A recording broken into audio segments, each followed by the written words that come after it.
والله ئینسان نازانێ بڵێ چی تۆ بڵێ ئەم نوێژانەمان لێ قبوڵ بێ خەڵکینە پێشمەرگەیەک بە تفەنگەکەی ئامادە بوو شەڕی تیرۆریستان بکە، ئامادە بوو سەری بخاتە ژێر تاشە بەردەوە، ئامادە بوو زنجیری دوژمن دەبابەکانی بێ بە سەریا، بەڵام خاچی کوردستاندا گیر نەکرێ. هەر ئەم هەفتەیە نەبوو پێشمەرگەیەک نە دەرون نەخۆشی دەرونی هەیە، نە دوژمنایەتی لەگەڵ کەس هەیە، دوو منداڵ ڕسمەکانتان بینیوە دڵن نایە سەیریان کەی ئێستاش ژیر نابنەوە لە تاوی باوکیان لە دەواما خۆی بکوژێ لە تاوی قەرزاری. ئەم دینەی ئێمە لە خزمەت جەنابی مامۆستایاندام داوای لێبوردنیان لێ دەکەم. هەندێکیان هەر سەردەمی فەقێیەتی مامۆستامون دەستی ئاماجەکەم کە لێرەن، ئەو مامۆستا بەڕێزانە هەموو جادڵەم لە شاری سلێمانی لە مزگەوتەکانی خۆیانەوە دێن، هەمویان لە من لە قورئان زیاتر شارەزان. سەیری وردی قورئانکەن، قورئان پێمان دەڵێ ئیسلامەتی بەڕێزان هەر نوێژەکەی تۆ نییە لە مزگەوت، هەر ئەم جومعەیە نییە.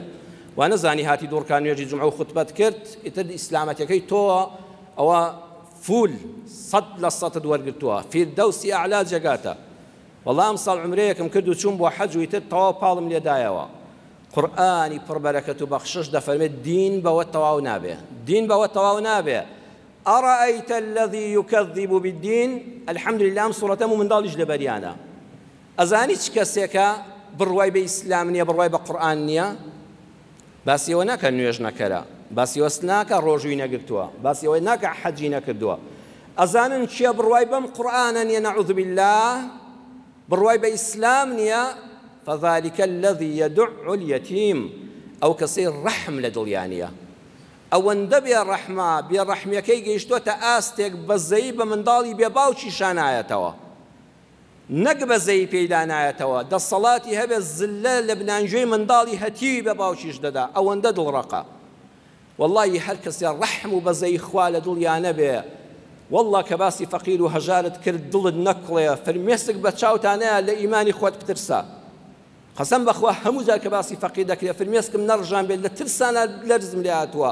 خوایە تۆ بڵێ من بەر ئەوایەتە نەکەوتم ئەڕائیتە الذی یکەذب بالدین فذلک الذی یدع الیتیم. ئەم هەموو هەتی وە لە وڵاتەدا هەیە کە نەتوانین خزمەتیشیان بکەین، تۆ بڵێ بەردڵڕەقان نەکەوین کە چاومان پڕ نەبێ لە فرمێسک. دووەم خاڵ ولا يحض على طعام المسكين، خوا نافەرمێ یارمەتی فەقیر نادەن، هەر ئەسڵەن فەقیریان بە خەیاڵیش دانایە. ئەو مستەلەحەی ئەمڕۆ بەکاردێنم چونکە من بۆ ئێوە وتار دەدەم لەم ڕۆژەدا. لفرمي فذلك الذي يدع اليتيم ولا يحض على طعام المسكين، يعني أواني ولا يحض على طعام المسكين. أجر همو خلق بيا موسى بيه، أجر همو خلق بيا كار بيه، أجر همو بازار داخل بيه، هذا ويشي من يقصي لسر كم خلشي ندزنيش شون هذا جيله ومسحي سر شون ذكره گۆرەوی دروستە نوێژی پێوە بکەی یان نوێژی پێوە نەکەی، باسی ئەمانە بۆ دەکات، دەڵێ با خۆم لەو لایەنە نەدەم. هەر کەسێک لەسەر مینبەرەوە نوێژتان لە دواوە کرد لەم زولوفەدا کە ئەمڕۆ 72 مانگی 2005 بەس لە کوردستان وایە، لە هەموو دنیادا 11 حوتی 2025 هەر مەلایەک غیرەتی ئەوەی نەبوو، هەی بێغیرەت لەسەر مینبەری پێغەمبەر صلی الله علیه و سلم حد خۆتۆ هیچ دەسەڵات نییە، حد دوو کەلیمە بڵێ، دوو کەلیمە بڵێ خەڵک گوناهتان دەگا، هەرێم عێراق گوناهتان دەگا، ئەم میلەتە بۆ نان و موچەی دەبڕن. کاکە من بە کاربەدەستانی عێراق دەڵێم، ئەڵێم ئەمانەی هەرێم گلەیتان لێیان نییە لەبەر ئەوان موچەی ئێمەتان نەبڕیوە، کە من خۆم موچە خۆر نیم دڵنیا بن، لەسەر تۆ قسە دەکەم بەخوا، ئەینا بەخوا دینارێکی ئەوەی لە بایعی ماڵی مندا بێ و لە فۆرمەکەی مندا بێ دینارێکی لەم حکومەتە نییە بەخوا، بە ئەڵڵا دینارێکم نییە لە حکومەتە، ژیانیشم بەخوا هەژار نیم، بەخوا سفرەشم ڕازاوەیە سوپاس بۆ خوای گەورە، بەڵام بەخوا بۆ تۆ قسە دەکەم، بەخوا لەسەر تۆ شەڕ دەکەم. ئەو حکومەتەش بەس بە شەرتێ دەمم داخەم چم بوێ دەمداتێ، هەرچی داوا بکەم بەس باسی میلەت نەکەم، ئامادەن هەموو شتێکشمان بۆ بکەن، بەڵام قیامەتی خۆم بە دنیای کەس ناگۆڕمەوە، لەوە ئەچێ ئەمە ئاخر لەحزەی ژیانم بێ، ئەی بە عیززەتەوە نەچمەوە دیوانی ئەو خوای کە لێم دەپرسێتەوە. کاربەدەستانی عێراق خۆی ئەوە دەوڵەتتان هەیە، باشە ئەوانەی کە گلەیتان لیان هەیە لە هەرێمدا دەڵێن بودجە دەخۆن و نازام چ دەکەن و گەندەڵ و چین، ئێ باشە موچەکانیان مەدەنێ دەوەرە موچەی ئەوان ببڕن، خۆ هەموو مانگەی موچەی ئەوانە دەنێرن. ئێ باشە ئێوە سیادەی وڵاتتان هەیە، دەوڵەتتان هەیە، خۆ ئێمە دەوڵەتمان نییە.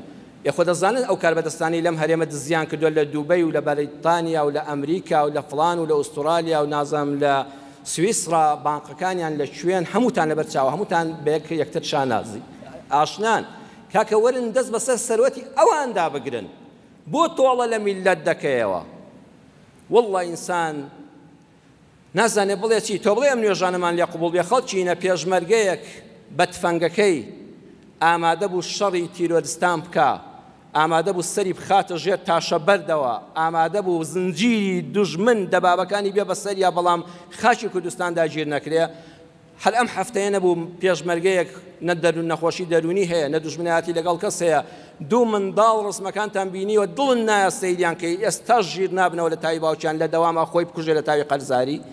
ئەوەندەی تەلەفۆن بۆ هاتووە لە کاتی پێشمەرگایەتی دەوامە بڵێ وەڵاهی لە ڕووم نایە بچمەوانێ دەترسم پەلاماری ژن و منداڵەکەم دەن. توخوا ئەمە وڵاتە؟ توخوا دینداری ئەوەیە؟ أرأيت الذي يكذب بالدين فذلك الذي يدع اليتيم ولا يحض على طعام المسكين. هل كسي هەڵوێستی نەبێ لەسەر موچەوقوتی خەڵک ئەبێت لە ئیمانی خۆی بترسێ ڕەشایەتمان بێنەوە کاکە بڕۆ خۆت غوسڵکە وەرەوە مزگەوت دوورکە نوێژی تەوبە بکە.